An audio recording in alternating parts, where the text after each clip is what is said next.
Hoy vamos a principios del siglo XX, así que relájate mientras vamos a los Estados Unidos. Oceana Warlow Martin Sneed, conocida por todos como Oz, nació en septiembre de 1885. 1885. Su padre se llamaba Coronel Robert Maxwell Martin y había luchado en la Guerra Civil Americana, y su madre se llamaba Caroline y era hija de un juez de la Corte Suprema. Cuando Ozzy era joven, vivía con sus padres en una casa muy grande en Louisville, Kentucky. Sin embargo, la casa se quemó misteriosamente, por lo que hacia finales del siglo XIX la familia se mudó a Nueva York. Ozzy también tenía un hermano llamado Hugh, pero murió de manera algo extraña cuando tenía solo 7 años, supuestamente al caer por las escaleras.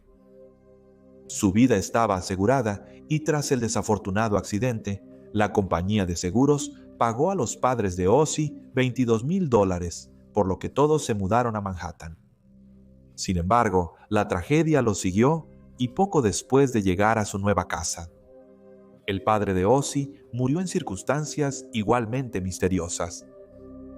Los vecinos le dijeron a la policía que escucharon un estruendo y fueron a ver qué había sucedido en la casa Warlow. Encontraron a Caroline de pie sobre el cuerpo inconsciente de su esposo y al joven Ozzy llorando cerca. Cuando Ozzy intentó decir algo, su madre la miró y le dijo: «Recuerda». La policía determinó que la muerte fue accidental. La madre de Ozzy, Caroline, era originalmente de Virginia y había nacido en una familia antigua y establecida. Así que después de la muerte de su esposo, empacó sus cosas y junto con su hija se mudó a Murfreesboro, en Tennessee. La hermana de Caroline, Virginia Warlow, ya residía allí. Ella era soltera y dirigía el Colegio Saúl, que era una escuela internado muy respetada para jóvenes damas. Caroline tenía otra hermana que también trabajaba allí, llamada Mary. Las dos hermanas han mantenido la muy buena reputación de la escuela. Estaba bien dirigida y bien administrada, y a Virginia y Mary les tenían mucho aprecio y respeto. Virginia sugirió que Caroline prolongara sus visitas, ya que necesitaba a alguien que se encargara de la administración de la escuela. La decisión de ofrecerle empleo a su hermana parecía bastante extraña, ya que Caroline era una persona errática y algo poco confiable. Pero ella asumió su posición con gran entusiasmo. También inscribió a Ozzy en la escuela, pero con el paso del tiempo, Ozzy se veía cada vez menos y pasaba la mayor parte de su tiempo en la casa de su tía. Era como si se hubiera retirado de la sociedad. Pronto, Caroline comenzó a hacer cambios en el currículo de la escuela. También trasladó a los alumnos a diferentes aulas y, extrañamente, comenzó a cerrar puertas con candados. Su comportamiento pareció afectar a sus hermanas y pronto las tres comenzaron a vestirse de negro y a deambular por los pasillos haciendo visitas repentinas y sorpresivas a los dormitorios de las jóvenes. Pronto los alumnos comenzaron a referirse a ellas como las hermanas de negro. Los alumnos compartieron historias extrañas. Uno contó cómo las hermanas, vestidas de negro y con velos pesados, iban al cementerio de Siempre Verde por la noche y se reunían alrededor de una tumba donde cantaban palabras ilegibles. Otros contaban cómo caminaban por los terrenos de la escuela por la noche, vestidas con sus largos vestidos negros y llevando sus velos. Las extrañas costumbres de las hermanas y la mala gestión financiera de Caroline significaron que la reputación del colegio comenzó a sufrir y el número de alumnos disminuyó. Así que en 1907, la Junta de Gobernadores las despidió. Mary luego regresó a Georgia, pero Virginia pronto encontró otro puesto como directora en el Montgomery Female College, en Christiansburg. Esta era otra escuela internado bien establecida para jóvenes damas, y Virginia invitó a Caroline y Ozzy a unirse a ella allí. Ozzy tenía 2 primos llamados Fletcher y John Sneed. Eran los hijos de su tía Mary. Los 2 chicos vivían en Linville, Tennessee, y estaban casados con las hermanas Anna y Vashti McLaurin. Pero poco después de mudarse a Christiansburg, Caroline Warlow visitó a John y le pidió que enseñara en la universidad. A regañadientes y en contra de los deseos de su esposa Anna, él aceptó. Sin embargo, Anna permaneció en Linville. John parecía extrañar a su esposa y se convirtió en un personaje serio y reservado que parecía estar bajo el control de sus tías. Su comportamiento se volvió extraño y se fue de viaje con su tía Caroline. Se cayó de un tren cerca de la ciudad de Roanoke. Pronto surgieron rumores contradictorios de que había sido empujado o que había saltado. Unas semanas después, quedó atrapado en un aljibe. Cuando estaba tomando medidas para el suministro de agua de la escuela, fue rescatado por el conserje. Pero nuevamente la gente se preguntó si esto había sido por su propia voluntad. Luego, una mañana, fue descubierto en el suelo de su habitación en la universidad con su pijama en llamas que había sido cubierta con aceite de lámpara. Los médicos intentaron tratarlo y consolarlo. Pero 3 horas después de ser encontrado, murió debido a sus extensas lesiones. La policía fue llamada y la hermana sugirió que el incidente fue un accidente, pero la esposa de John, Anna, la compañía de seguros sospechaba que algo inapropiado había ocurrido. Sin embargo, la policía realmente no investigó el incidente, ya que Virginia y Caroline provenían de una familia muy respetada y bien establecida, y se sabía que eran miembros respetables y respetuosos de la ley de la comunidad. Las hermanas recibieron un pago de seguro de $12,000. Luego, Caroline regresó a Linville e insistió en que el hermano de John, Fletcher, la acompañara para resolver algunas propiedades familiares. Regresó a regañadientes con su tía, pero extrañamente dejó de comunicarse con su esposa. Tiempo después, la pareja se divorció. Mientras estaba en Christiansburg, Fletcher pasó tiempo con Ozzie. Eran primos primeros, por lo que ya se conocían muy bien, y finalmente se casaron.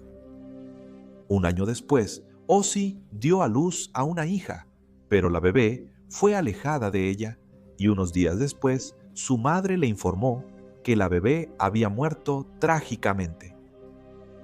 Para entonces, la universidad estaba sufriendo por el extraño comportamiento de las hermanas y la mala gestión financiera de Caroline. En 1908, con su reputación menguando y la disminución del número de alumnos, las hermanas no tuvieron más opción que irse.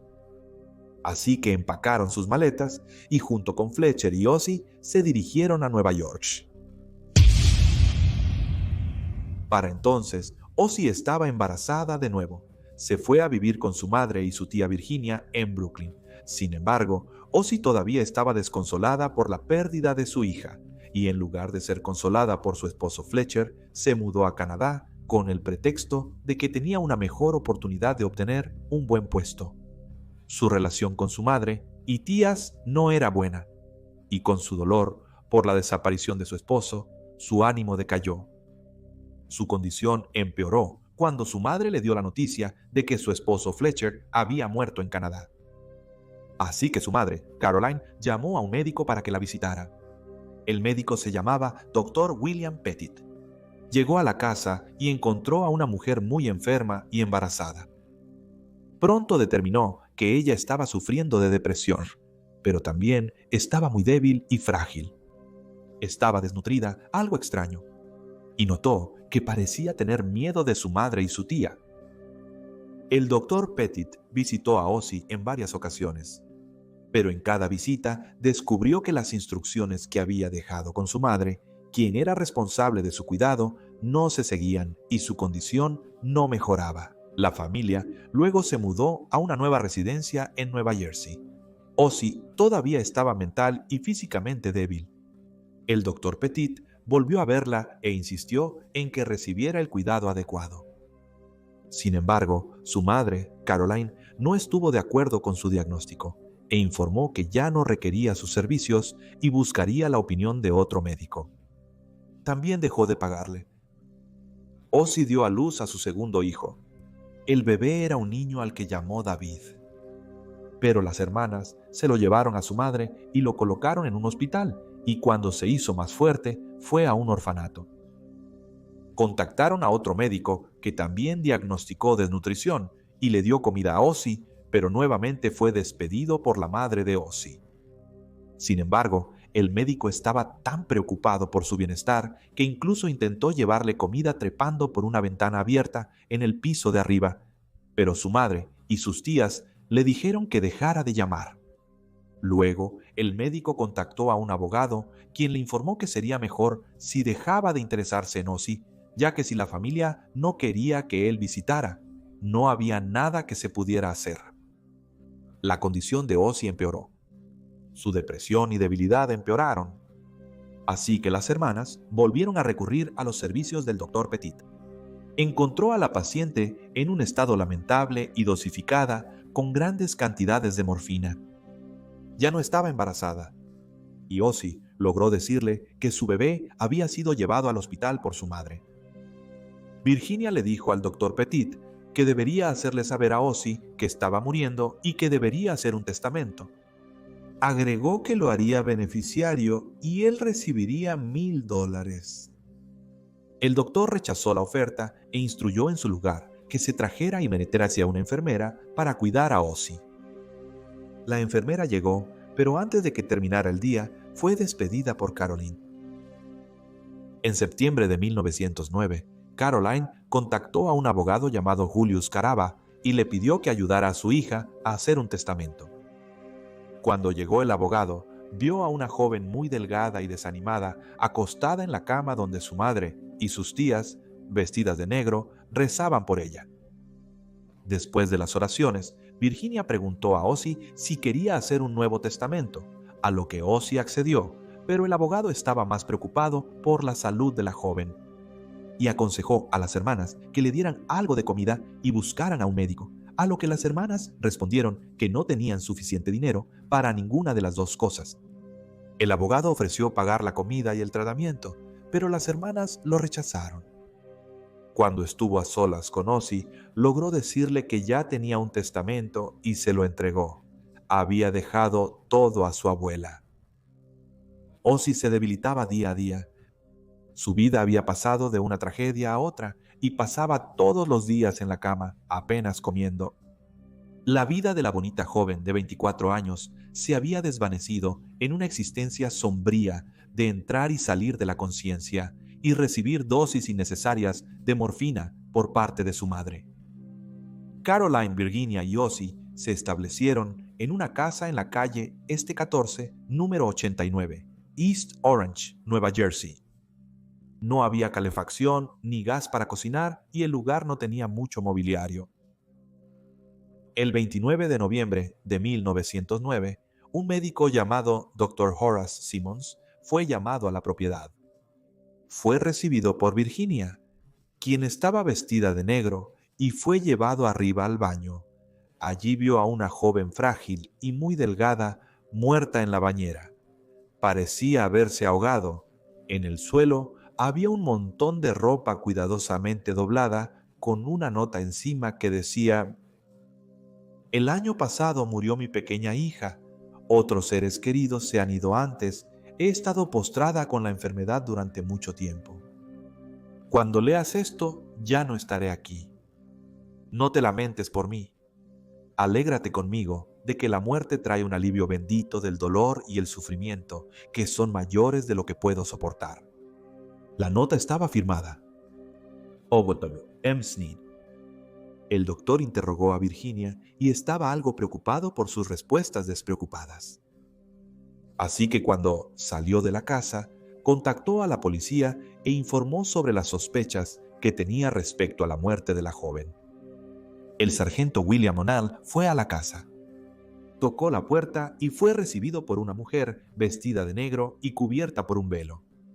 Ella cuestionó al sargento sobre su negocio en la casa, y cuando él le dijo que estaba investigando la muerte de una joven, ella lo llevó a regañadientes al baño.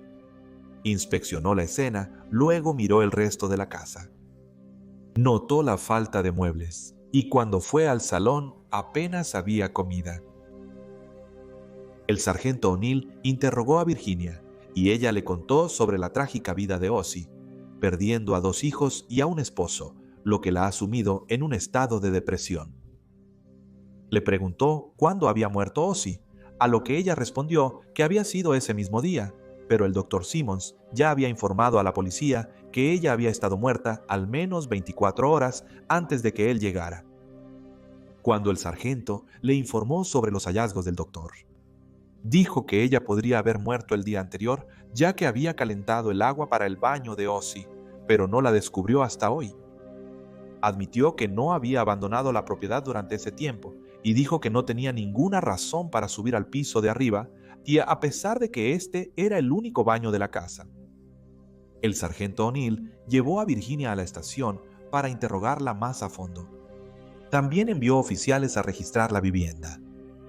Allí encontraron muchas pólizas de seguro a nombre de la joven fallecida, y la policía consideró que podría haber más en el caso de la joven encontrada muerta en la bañera. Rastrearon al doctor Petit, quien expuso sus preocupaciones y le informó a la policía que una hermana maltrataba a Ozzy. También rastrearon a Mary Sneed, quien cuidaba a su madre anciana.